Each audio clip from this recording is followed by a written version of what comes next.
Welcome. In this first episode I will discuss Tenebrae's character, also known as Vitiate, Sith Emperor and Valkorion. However, I won't be narrating his backstory or examining his force powers. This series are dedicated to understand certain characters through their ideas, goals, moral values, and fears. Characters that require more attention and appreciation, or sometimes are misunderstood. I believe Valkorion hasn't been given enough credit for who he is, not as a powerful force user, but rather as a very complex and fascinating character. Let's put aside a debate if he's the most powerful force user or not, and let's look deeper into his character.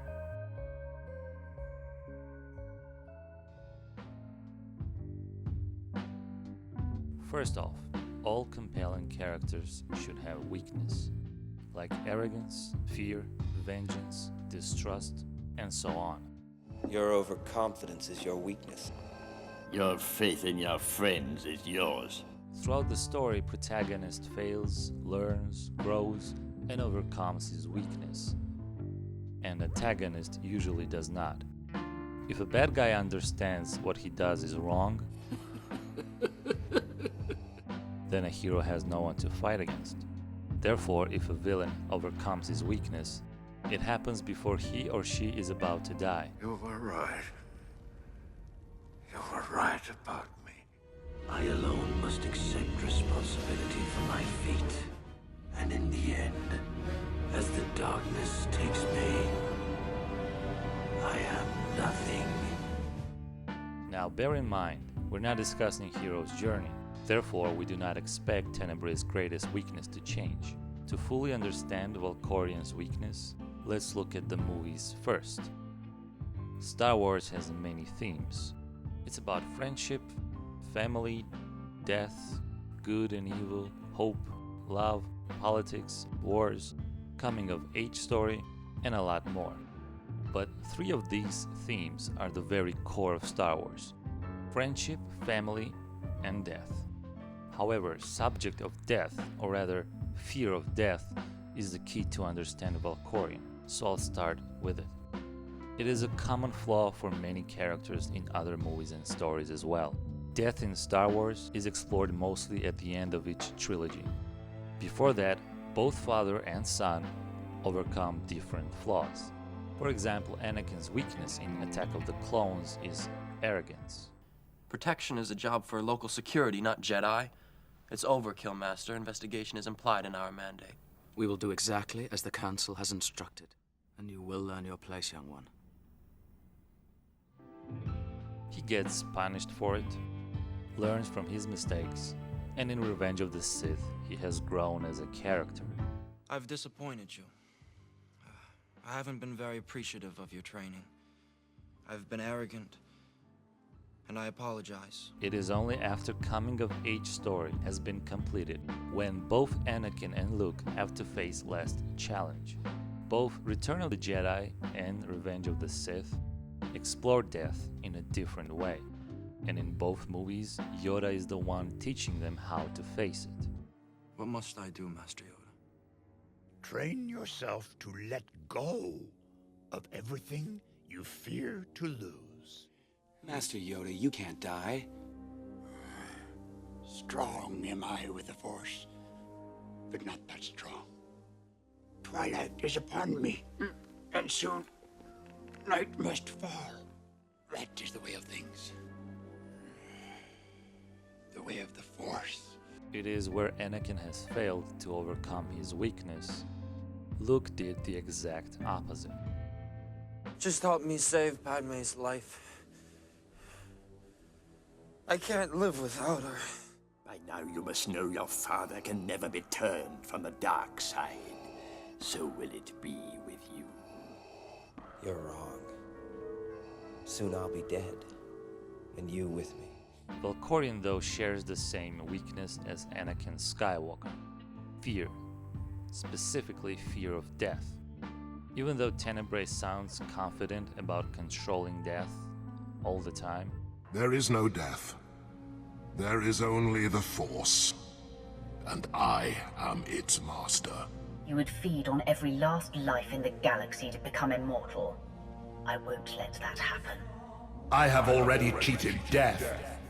I have other plans now, as you will see. You killed every living being here. They died, opening my eyes to the truth. I have passed beyond death's reach. It's actually the exact opposite. No one is as afraid of dying as much as Valkorion. Everything he has ever done, all the rituals and wars were to gain enough power to control death and live forever. But why does he fear death? What is Valkorion's motivation for living? This is where I think he stands out, where other villains do not. You discern a fraction of reality. Beyond these stars exist other galaxies, other worlds, other beings. I will experience or ignore them as I wish. I will spend eternity becoming everything: a farmer, an artist, a simple man. When the last living thing in the universe finally dies, I will enjoy peace and wait for the cycle to begin again. Valkorion loves life. Even though that sounds strange when I say it, it's true. He lived so long that he came to understand what is worth living for, and that's life itself.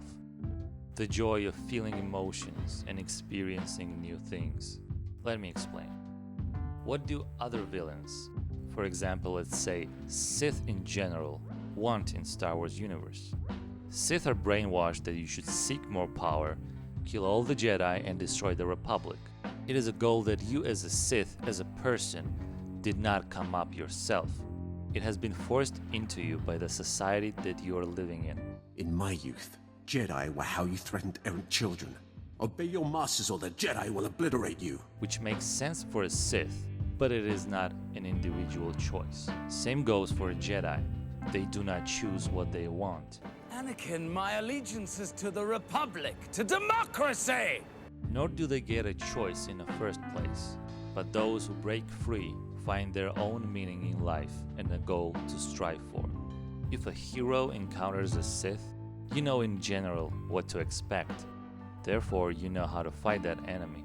To defeat an enemy, you must know them. Not simply their battle tactics, but their history, philosophy. But with Valkorion, you have no idea. Unless you're Revan. It should not have surprised anyone that Revan turned Sith. He knew you cannot fight the dark side without understanding it. But I'll get to that later. As far as fear of death goes, or any other sort of fear, it is not the way of the Sith to fear anything. It is considered a weakness. Therefore, true Sith do not fear death. By trusting in your own powers, you consider death something that will never catch up to you, until it's too late. And when it's too late, that's when you see fear.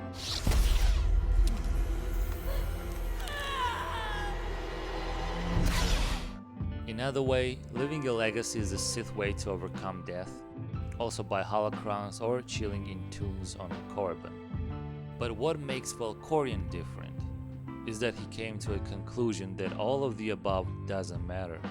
All the power plays and Sith politics, because he understood that times change, empires fall, people live and die, and the only thing that is still important and worth fighting for is life itself. To live, learn, and experience life forever. The longer you live, your view and perception of life changes drastically. When you have lived centuries, you see that everything is a pattern that grows out of itself. Sometimes you can no longer see the trees, only the roots. It is the smallest part of the price of immortality. Let's take a look at 3 separate situations where Tenebrae was described differently. First is Revan, who has been imprisoned by an emperor and has spent 300 years in prison while also reading his mind. So if anyone knows what are the real emperor's thoughts, it's Revan. I want you to take a notice how he describes Vitiate. You aren't the only one who's lived much longer than normal. How old is the emperor? How does he survive? He's seen the passage of millennia.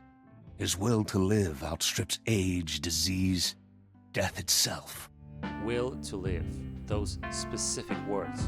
Now let's look how he describes himself, where he constantly trying to make Outlander like him and show that they are not so different. You are the only one who has ever matched my will to survive. Stop comparing yourself to me. You cannot deny we share a common foe. Will to survive, presenting the same truth but from a different point of view. And finally, Darth Maul, a character that has no close connection to Valkorion, at least not as close as Revan. You would sooner die than acknowledge my superiority. It is you who fears death, Valkorion. I do not. I will not kneel. Fear of death. Both Revan and Maul are right at describing Valkorion. But both of those explanations are just a piece of one puzzle. Wanting to live forever and fear of death are generally the same thing. It implies that you don't wish to die, but the motivation is different. And that motivation is what makes this character fascinating. Valkorion fears death not because he is scared of losing power or the Empire. He is afraid of dying because he never wants to stop experiencing life. The joy of living with different bodies over and over again throughout the eternity. Of course, everyone is afraid to lose power. All who gain power are afraid to lose it. But fear of losing power for Valkorion comes only after fear of death, not the other way around. Now let's get back to this scene. It's far more interesting than it seems. First, I want to say that Maul won this fight, even though he got killed. Obviously not as a physical fight, but rather as a psychological battle. By accepting and facing his death, Maul demonstrated a superiority over Valkorion, showing that what Vitiate fears the most is nothing for Maul, even though Emperor dismisses it, basically describing all the Sith with it. He was narrow-minded, bound by irrelevant ancient dogma. Remember how Yoda died in front of Luke, teaching him final lesson that everything dies? This is the same thing for an Outlander. In theory, this should have an effect on a player and his choices to accept death just as Maul did, and therefore not to kneel. I will share all of this with you, if you will only kneel. You don't share anything. You enslave. You devour. I will never be part of that. So be it. Valkorion despises those who do not fear death, especially when he sees Outlander, his future body host, throwing himself into heroic battles over and over again, risking his life. You have forgotten what it means to face death alone. I will remind you. It is understandable why Tenebrae despises both Jedi and Sith. From his point of view, Sith can't appreciate life as much as him, and Jedi are foolish enough not to fear death. He took what was great about both sides and threw away what was not. Valkorion lived so long that he became like a greatest psychologist.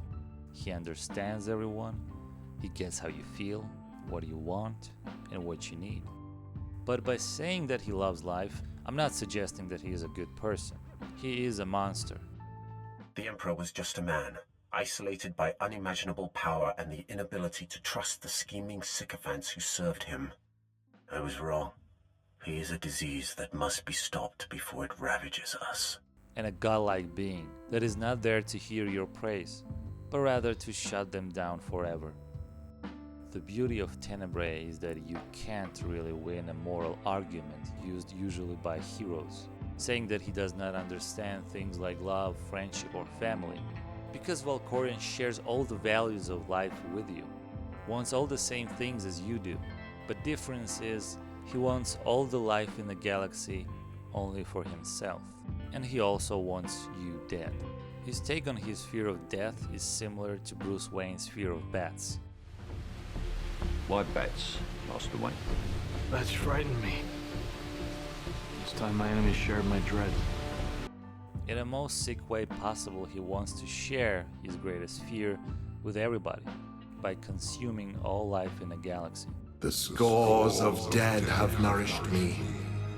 I am awakened, and I bring with me death. We wouldn't have such a great villain if not for Darth Sidious and Darth Vader. Writers combined Anakin's fear of death and Palpatine's mastermind and gave us Valkorion.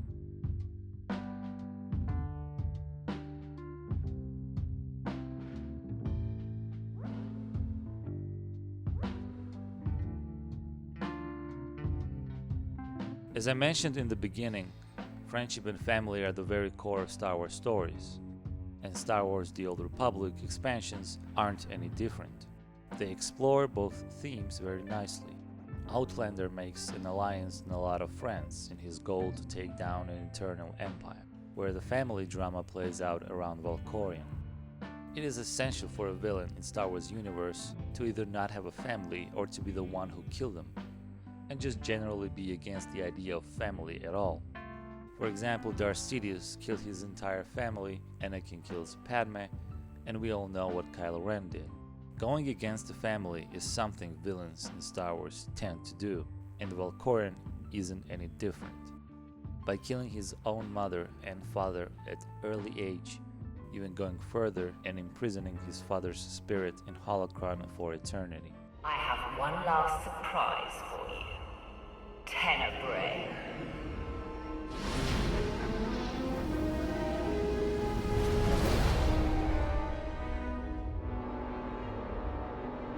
Father, your mother should have obeyed my orders and drowned you when she had the chance. I ended Mother's suffering long ago, but your torment is just beginning. Your boy caged you for millennia. Take your revenge. Through Tenebrae's death, I will earn my freedom. I killed you once, Father. Now, my offspring will share the pleasure. The Sacrifice trailer is a beautiful example that carries many Star Wars themes in its short period of time. First, it is a coming-of-age story. It's about friendship, family, war, and death. Since Valkorion is the one who narrates the story, he tells us what's right or wrong. We are seeing the world from his point of view. Therefore, if we are used to knowing that friendship and family is the most important thing to fight for, and love and compassion for each other makes us stronger, from Valkorion's point of view, it's actually a weakness. He considers both Arkan and Thexan weak because they love, trust, and stand up for each other. In the end, Thexan showed weakness by saving his father, while Arkan finally overcame his and tried to kill Valkorion. Now, Emperor did not need saving, but it had to look like he did.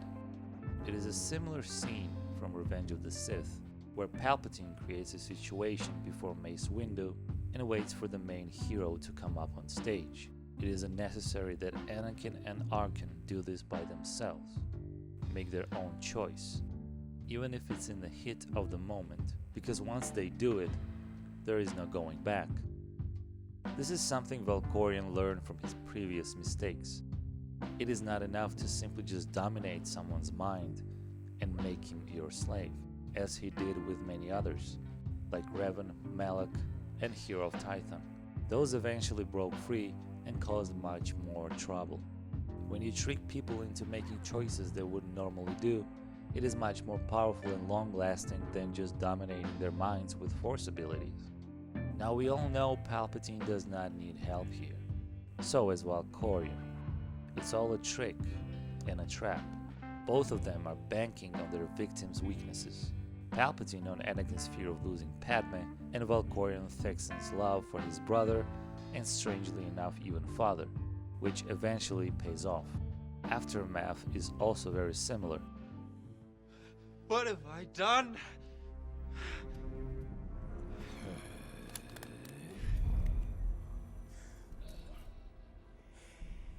You're fulfilling your destiny, Anakin.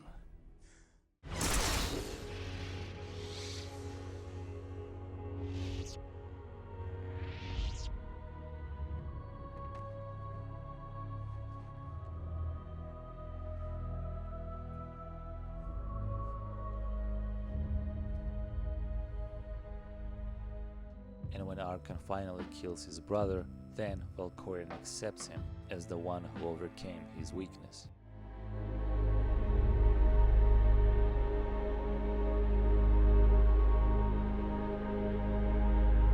Come with me, son. Moral of the story here is that if you sacrifice what you love the most, you're finally free to have anything and nothing will hold you back. And thus you will be much stronger. It is similar what Darth Malgus does to Ili Nadaru. As two being lovers, Malgus finally decides to kill her, as he calls her his weakness.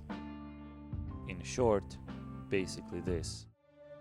A man can have anything if he is willing to sacrifice. Also an interesting thing, try watching Sacrifice trailer from a certain point of view. Look at it as if Valkorion only talks to Arkan and not both brothers. You might find it intriguing. As far as family goes, it is important to understand that Valkorion only cared about his wife Senya, while kids were just an experiment. In Valen's situation, literally. He would have taken either Arkan's or Valen's body, but both of them did not meet Valkorion's expectations. He did truly love Senya, and one can make an argument that he still does. I wouldn't disagree. Valkorion always acts differently around Senya. It feels like they really had something special. What did you see in Valkorion that you had children with him? You say he was a homicidal tyrant, but that isn't the man I knew. He was benevolent, wise, even kind. At least at first. Say what you will about Valkorion, but he at least considered the viewpoints of others. He listened to me, most of the time. The mother of my children, reduced to ruin by a parent's folly. I know Valkorion's there. Let me speak with him one last time. Valkorion. Senya, the kiss of Isaacs warms you.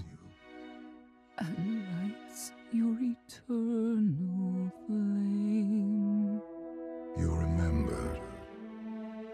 I've never forgotten how you sang to me on Ivala's crest. Here is another example where at the end of his life, Valkorion is surrounded by everyone.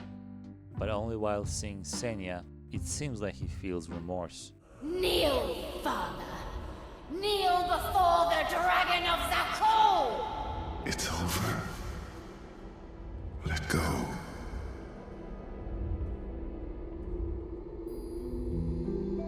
Senya.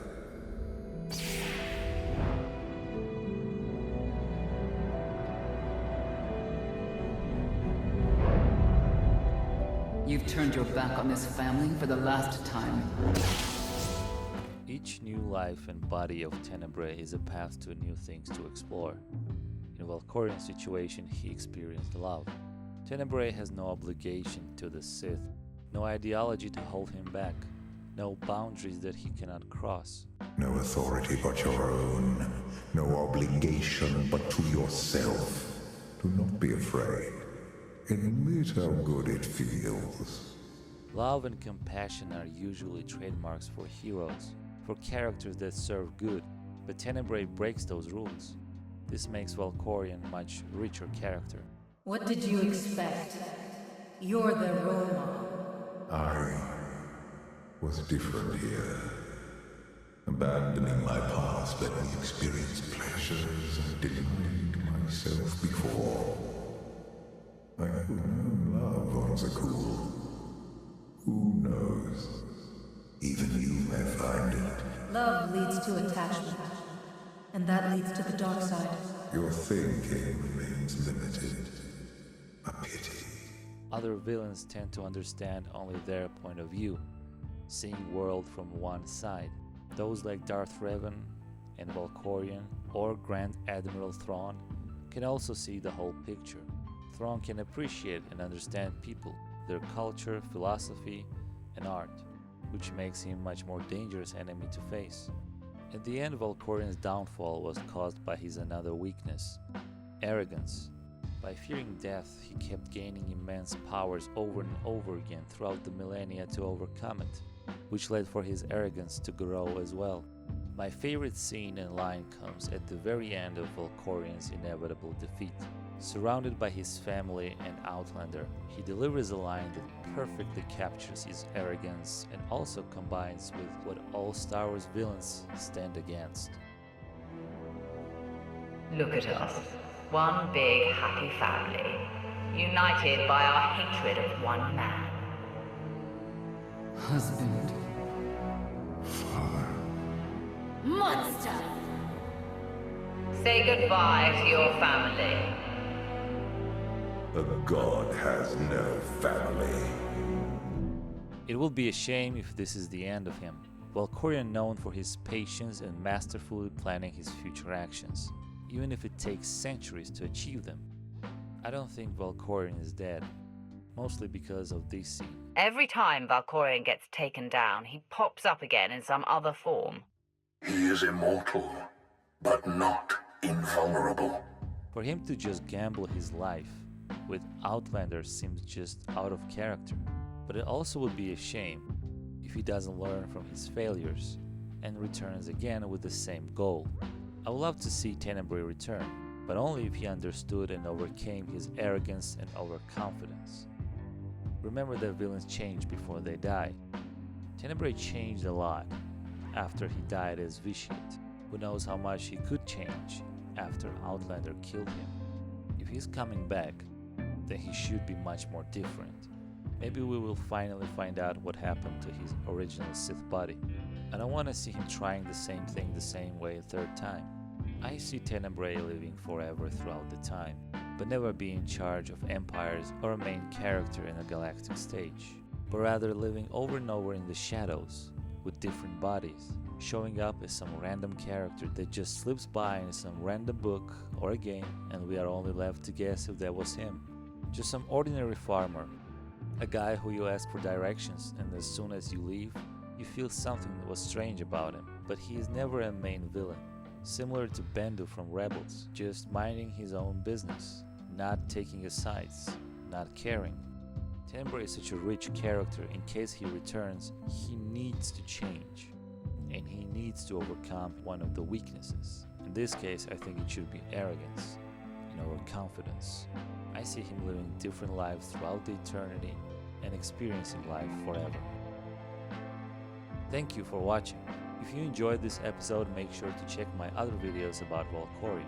Don't forget to subscribe, leave a like or a dislike, and let me know in the comment section what did you think. And may the Force serve you well.